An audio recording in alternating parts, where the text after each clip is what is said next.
This is JordangeVision. Pull up a seat and kick up your feet. Welcome guys. How are we doing? It's time for another episode of Death by Lightning. We watched the first episode last time and we're now on episode 2. So basically it's the underdog story of President James Garfield, who got the Republican nomination out of nowhere. There's 3 frontrunners, none of which are him, including a former president, Ulysses S. Grant. So Garfield is just there. He's a congressman and there to support his own guy. But he gives his speech in support of his guy, and everyone just decides they like Garfield. And so after a bunch of votes that pretty much ended in a stalemate, everyone who pretty much wasn't supporting Grant basically just said, let's put our support behind Garfield, and he won the nomination out of nowhere. You know, he just tells his wife as he's leaving the farm, you know, I'm gone to support my guy, and, you know, I'll be back and be serving in Congress again, and yada, yada, yada, and, well, can't wait for that conversation. And it also focuses on Charles Guiteau. We see him getting released from prison, putting into the care of his sister and her husband, George. George is kind of mistrusting of him, and his sister is just like, come on, this is my brother, I can't turn my back on him. After a bit of a blow-up, the sister does finally agree that he needs some help, and, you know, when she has that discussion with him, he just kind of robs them and, you know, goes off and does his own thing. He's very interested in the politics as well. He shows up at the beginning of the convention. He shows up and, you know, tries to get in with Grant, and Grant kind of shoves him aside. And, you know, he shows up near the end of the convention and is like,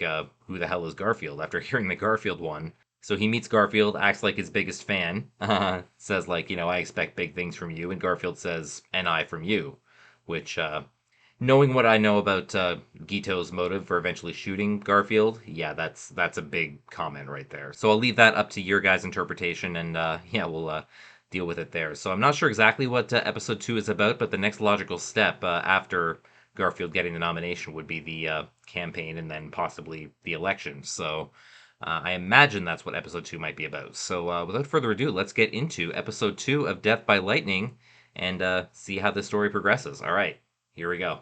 Before I get started, please remember to like, comment, subscribe, all that fun stuff, and don't forget, reacting to art is sharing art. Channels like these benefit everyone from the viewers all the way up to the original creators themselves. Also, reminder, spoilers are likely, so if you haven't seen this episode yet and would like to, please feel free to click off and take care of that first. I'll be here when you get back. But for those of you who are sticking with me, pull up a seat, kick up your feet. This is Death by Lightning episode 2. The title of the episode is Party Faithful. All right, let's see what we got. Here we go. Back at the Garfield farm. Yeah, I imagine it's drawn TMZ, or, you know, 1880s version of TMZ. People! She's totally not used to this. Private home. Just give the family some space. Joe, what are they all doing here? Oh, you're never gonna guess. Mr. Garfield just won the party's nomination for president. What now? New York and its purse strings are closed. I'll prepare one of my memorandums. And break skulls if you have to. Can't forget the breaking skulls. That's what us politicians do. 4 years, they'll be begging us for Grant. Gentlemen, where is your candidate? Where's Garfield? Really hiding from his Left wife for his after hotel, that. Senator. Get him here, now. You, go. Yeah, he didn't Get look him too back keen here. to be given a speech after that. They want to go home. We need to put forth a running mate. We need to do it now. Well, Okay, so I, for they're one, choosing his say vice we president. ought to nominate Senator James Blaine. That's your brilliant idea? Oh, you're the best man for the job. That's an insult. It's the vice presidency. I don't want to be a Besides, stinking vice Garfield's president. coalition It's is like being the saying backup that, quarterback. you know, for us to have any chance at eking out a win in November, we need New York. The largest Yeah, they always do vote this share. strategically. You can't seriously be suggesting we offer the position to Conklin. His politics are the definition of corrupt. He's a cancer on our party. We don't need Conklin. Where the bodies Obviously, are I do buried know who he and how picks, best to but use someone who can command the right kind of influence. watch out for that stuff. Yep. Negotiates a complex network of job appointments. Paid in the That's form the of stuff. party contributions. Never seen that Whatever much his money in my moral life. leanings, he's one of the more effective civil servants in the whole bureau. Oh, looks like he gets the job done. And exceedingly popular to boot. Yeah, There's yeah, no it's totally place fun where at parties. powers must Isn't come that what a vice running mate should be? Chester Arthur! Come here! Come here, you big old son of a bitch! You'll be the one to tell Garfield. Yeah, usually the president gets to choose, at least nowadays. Maybe it was different back then. What are the bastards willing to trade to get my name on the ticket alongside Garfield's? Oh, an arm and a leg? Well, for God's sake, Chester, wipe that dumb look off your face and just tell The me. Ohio men have offered me the vice presidency. Oh. Oh, man. Oh, I think I'm it's a joke. serious. They offered it to me. You They Since it's offered got to the go put in a second good word for highest him, office in and the land. he ends up getting it. You ought to drop the damn thing as you would a red hot shoe from the forge. I sought you to consult. So, You know I have not been right since my Nellie passed earlier this year. Oh, his Jesus wife. Christ. I've lacked purpose, as if a ship without a rudder. Yeah, he probably needs something The like office this. of the vice president is a greater honor than I'd ever dreamed of. Yeah, he ain't giving it up. If you wish for my favor and respect, you will contemptuously decline it. What's a little favor and respect, right? Senator Wash my hands of that Conklin, shit. I shall accept the nomination. Yeah, you go, Arthur. I shall carry with me the majority of the New York delegation. Sounds like a plan. Oh, tipping over the Monopoly table. Okay, did he finally give him a speech? James, he said it'd be a light reception. Jim, meet your running mate, Chester Arthur. Yeah, Who is this guy again? Too. You're gonna get along. Yeah, take that off. Ladies and gentlemen, my fellow Republicans, Grant is old news. here's to a winning ticket. I'm not supposed to be here.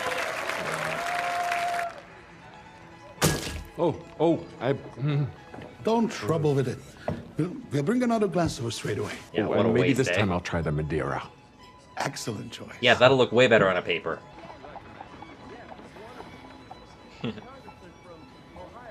Here's the guy I just met. I'd like to put in for a word with Garfield, James Garfield, the candidate. My name's Guiteau. I'm an old friend of his from Chicago. I'm very sorry. He isn't here now. When do you Did he expect expect that him to back? work? Well, maybe I should just go upstairs and double check anyway, Hang for both on. our sakes. Mr. Cousteau. Cousteau. Oh, Senator Blaine. Just the fellow I was hoping to speak with. And I especially admired the way you tore apart that rascal Conkling on the House floor back in '66. dude's a brown The noser, singed man. cat. It's a lesson I incorporate into my own rhetoric, and I think you would really enjoy this sermon that I composed on behalf of our man. Oh, Garfield. you don't want to read about See, I was Garfield. an early booster of his back in Chicago. With your Yeah, endorsement, you didn't know I would who he love to was join 5 the minutes fold. ago. Have you any sort of following? I'd say moderate to considerable. Does the Manson family count as following? Guiteau, that's French Huguenot, isn't it? Yeah, you got a good ear, monsieur. L'habit ne fait pas le moine. Does he actually speak French? Well, Yeah. yes. Un, deux, trois. Sad to say, our roster is pretty much full at present. We'll make sure this goes through the proper channels. Nevertheless, keep up the good work, Guiteau. Presidential security was like terrible back then. I'm sure this is before the Secret Service days, but yeah, like way too easy to get close to like anyone political. I think it wasn't until after like RFK was shot that like there was Secret Service for like all candidates. Didn't even write. I learned you won the vote from the people on our lawn. Now you Isn't that how it have me usually believe, happens? like some fool, that a man just falls upward toward a presidency. Well, that's how it You look happened. me- I've already told them that I intend to do all my campaigning from home. Is that possible? I am in the middle of many projects. I am building an ugly table, for example, and Then I got this presidency thing thrust upon me. You know what I see when I look at you? Because it's not some big general or a congressman or a president. boy you Yeah, knew give at that college, mopping floors to pay his tuition. And sneaking the editor of the paper love poems in Latin. Oh, were you said editor? Your poetry was terrible. Well, it seemed to have worked. It was effective. If I am to do this, we do it together or not at all. All right, now she's on board. Give us that I first have lady read smile. everything on. Did you know that he was born even poorer than I was? His father was dead at 2. Mother couldn't afford shoes for him until he was 7. I'm sure that's a lot of people in the 1800s, but still. Until to rise above his station from a pauper to a king. I mean, how the fuck does that happen if not for an act of God? Oh, man. And he's left-handed too. Oh, you got something in common? You're Never seen someone get twinsies. so hot and bothered over a politician. Myrna, I want to Oh, invite you to the rally. no in comment on October this as one. my- Let's just say it What's happens a lot more Chester Arthur frequently doing today. there? Well, he's the vice presidential nominee. I had a regular who went by that name once. I mean, it can't be the same guy. I'd have a better chance of being vice president than that big agent. Tea on the vice president? Energy. We're on the precipice of something desperately exciting. I've got my 8 o'clock. Is your 8 o'clock a politician? Is he really This just is paying a hooker to talk twice politics with what her? we agreed. Can I just sit on the bed with you a minute more? Whatever floats your boat, I guess. Mr. Garfield, thanks you for the bread. Yeah. Aw, can I have some bread? I'll hum a gift for the next president. Oh, that's like presidential bread right there. A goat? I must admit it's strange to be received this way on the front porch of a politician. Well, I've always rated myself a fairly bad politician. A bad politician who's running for president, apparently. All of us here, we are used to hearing a lot of talk from men in power such as yourself. Yeah. Now, we soldiers... I know words won't mean much right now, but I swear this will be part of my fight. I'd rather be with you and lose than against you and win. Okay. Talking the talk, let's walk the walk. You truly are a bad politician. Oh, he doesn't believe him. Oh, Mr. Guiteau, you shouldn't have. It's the least I could do, Evelyn. Everybody knows. Is she gonna keep getting that name wrong? In here. We need big-ticket New York donors. Arthur? Are we boring you? Yes. Do you think we put you forth for vice president based on good looks? I mean, why not? Such spoils were how Conkling won his elections in the past, but it is also true. Would you get your feet off the table? Get this man a hammock. They see the old ways as cynical, corrupt. Yeah, and they're how we've stayed the majority party since the war. They've done a lot of winning since then. If the governorship goes to the Democrats, we're screwed in November. My friends tell me that Hancock's camp gains ground in New England. Mr. Arthur, I am New England. Fairly confident. I was just walking by and I couldn't help but listen in. Have you tried an appeal to rank and file donors? Arthur's like, who is this guy? And if every worker in America were compelled to chip in a dime, you'd easily make up the deficit and empower a whole new voting bloc. So a tax hike, basically. Who is this man? What is he doing here? Why is he still talking? Oh, I'm a friend of Senator Blaine. Too easy to walk into a politician's I was office just these in days. the air. My speech, the stump speech that I intend to give in October at the rally. You very kindly offered to take a look. Did I? You didn't offer to let him talk. You cannot. Have we met before?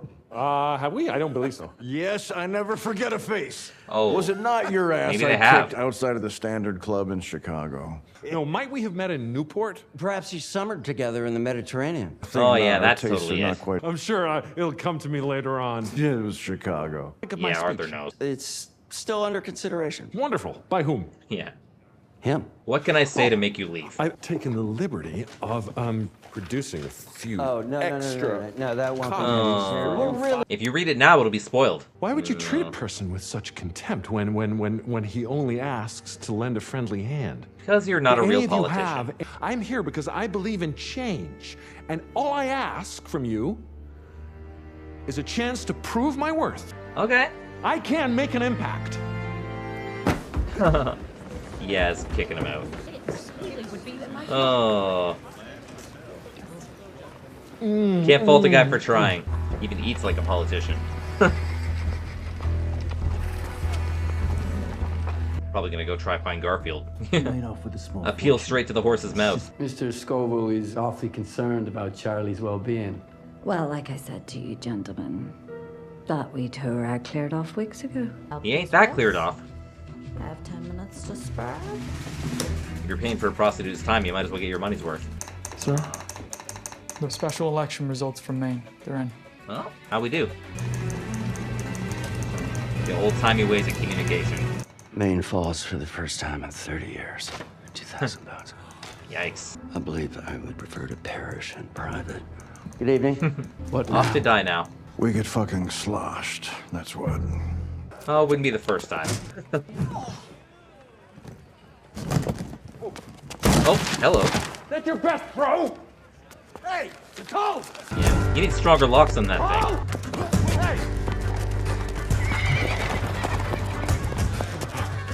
Oh, man. Dude needs a getaway car. Or a getaway horse and buggy, I guess.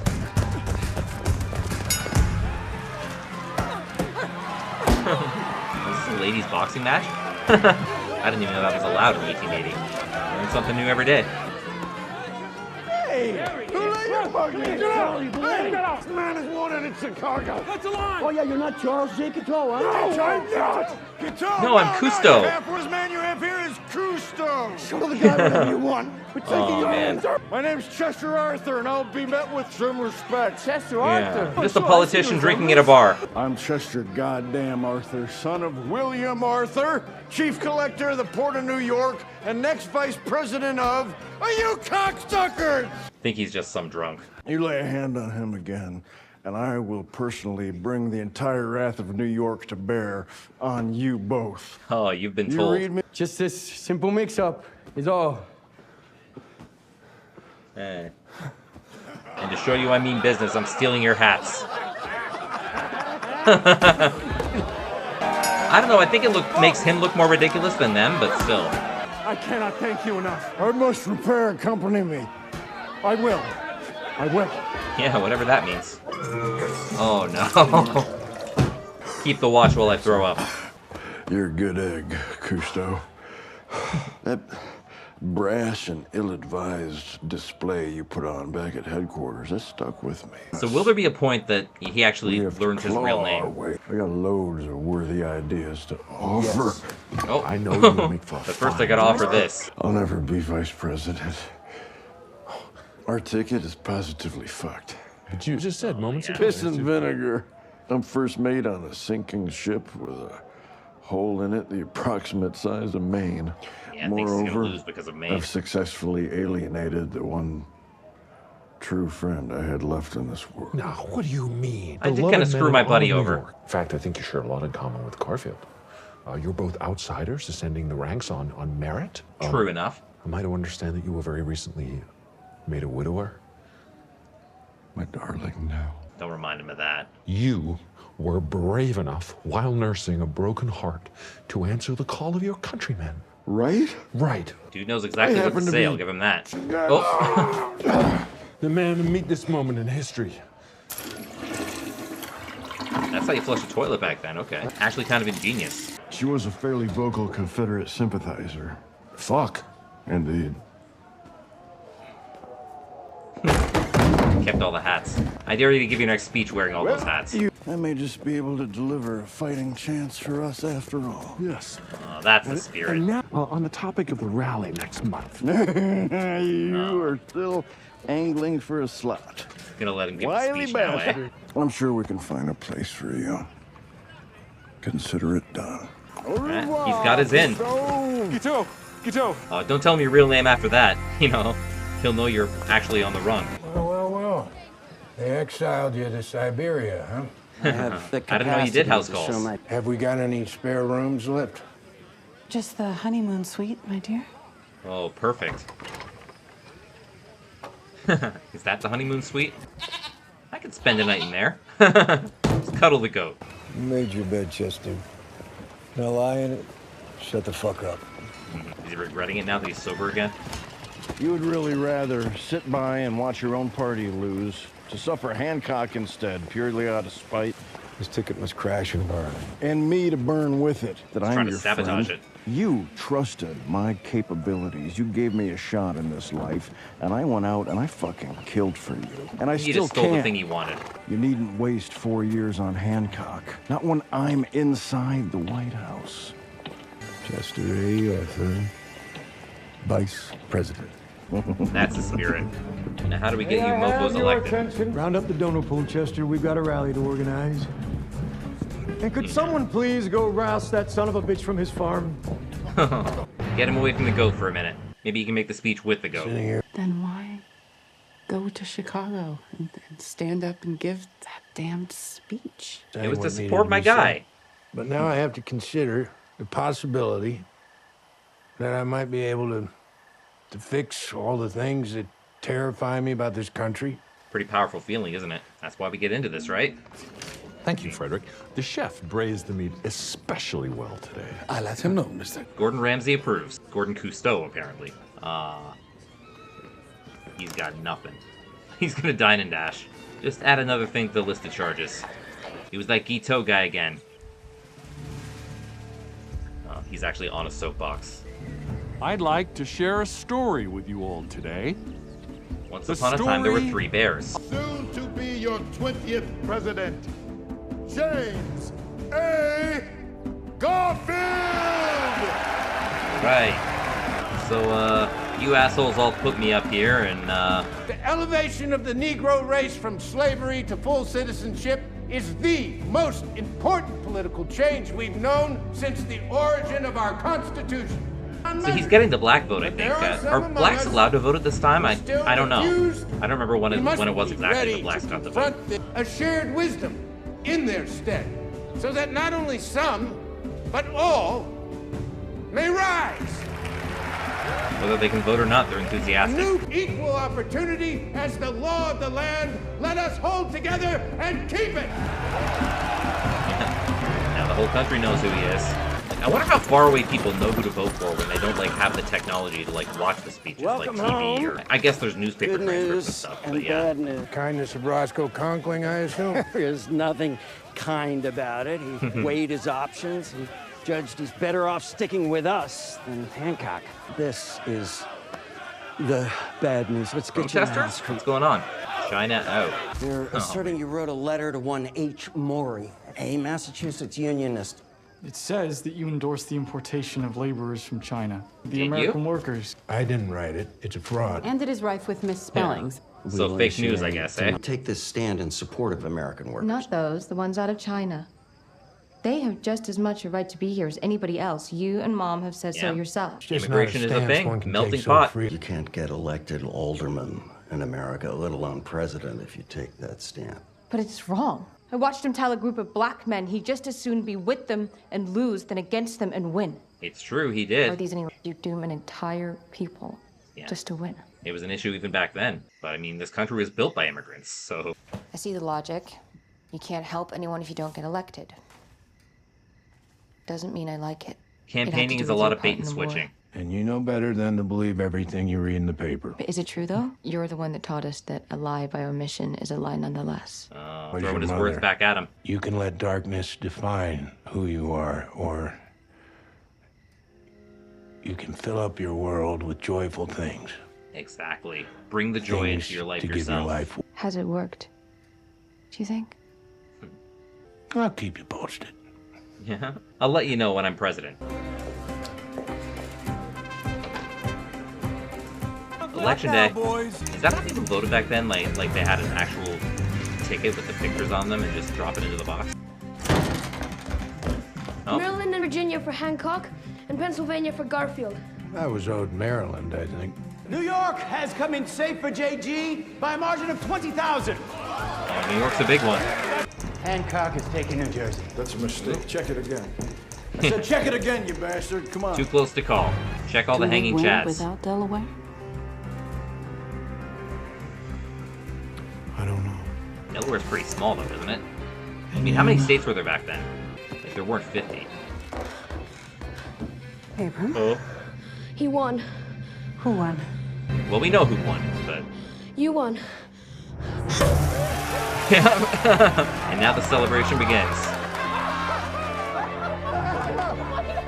Maybe do the victory speech before you get too drunk.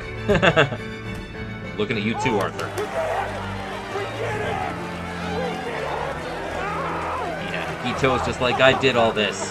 Hey, look, you should try it. It's really good. Oh no. You're offering alcohol to the little kid? Yes. We got him elected to president. You didn't know who he was a few months ago, now you're all happy. But yeah, that's episode 2.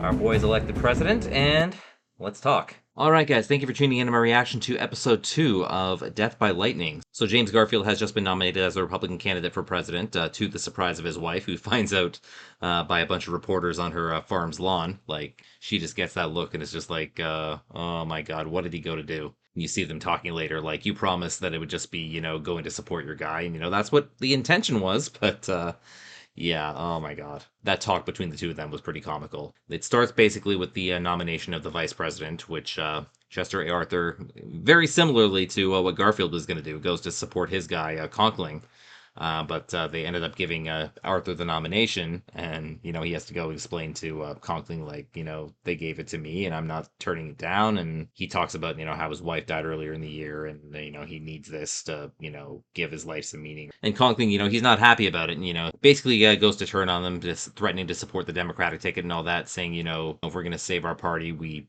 need us to lose this one. We gotta rebuild after this and all that. Basically thinks, the ticket as it is gonna fail, but little does he know. Guiteau, meanwhile, is trying to get into the party's good graces, goes to the building to try and meet Garfield. Garfield's not in, but he does run into Blaine and Arthur, saying, hey, can you let me give this speech at the convention?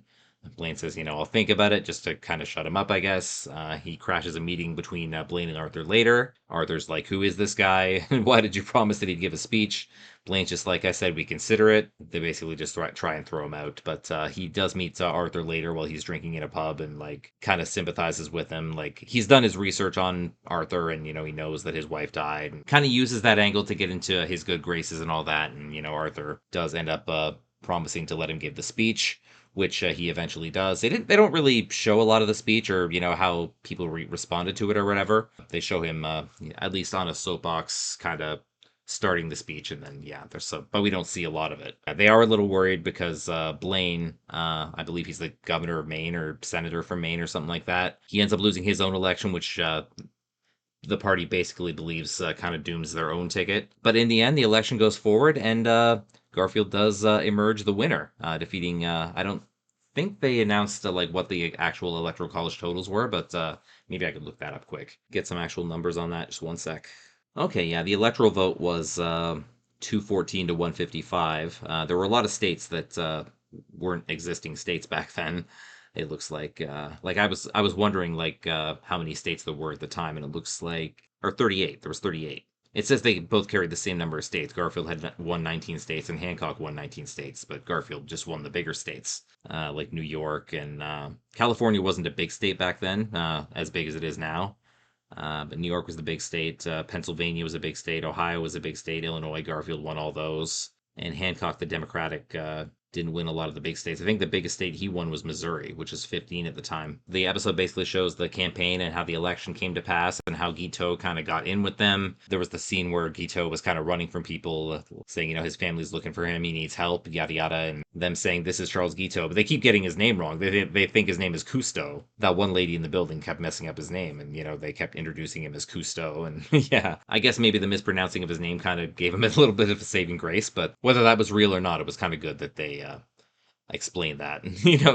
Why they didn't listen to the people saying, they were looking for this guy and he needs help, and, he's an escaped convict, and, I guess if Cousteau doesn't have any history, that they can't do a background check on him or anything, but like that. It wasn't even intentional on his part, it was just basically dumb luck, right? And of course they make a big deal to show Guiteau celebrating Garfield's win and saying, we did this, and, even though he didn't really do much at all, but he gave that one speech, and again, I don't know what kind of difference the speech actually made, but Guiteau in his mind believes that, he had a big part in getting Garfield elected, and again, that is going to play a big part in his motive later for shooting Garfield. In spite of there being a few more things than the last episode that I didn't quite understand, of the politics of the day and, the methods of the day, it was still a very easy episode to understand, and I was able to gather what was happening most of the time, so it was good.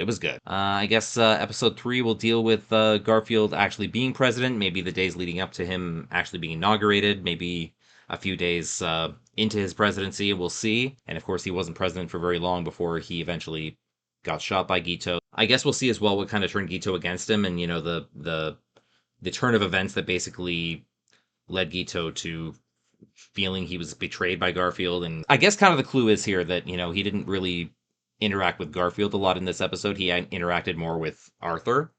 So Arthur's kind of the one he ended up getting close with rather than Garfield himself. Arthur kind of trusts him, and Arthur, is the one who allowed him to do the speech. So Arthur is kind of the one who Guiteau was really in league with, and the one he wanted to help. So I guess he saw Garfield as being expendable, I guess. I don't want to get too far ahead into it because I don't want to spoil the next episode for people who haven't watched it. Of course, I haven't watched the episode either, but I do kind of know sort of what happens. So I guess I'll just leave that for now. So I guess we'll see what happens in episode 3, how much they cover in episode 3, and that we'll wait till next time. So thank you guys so much for tuning in to my reaction to episode 2 of Death by Lightning.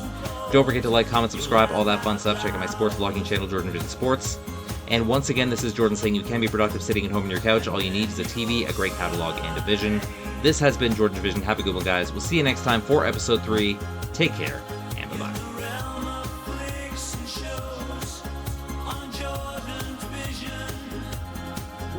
Storyline.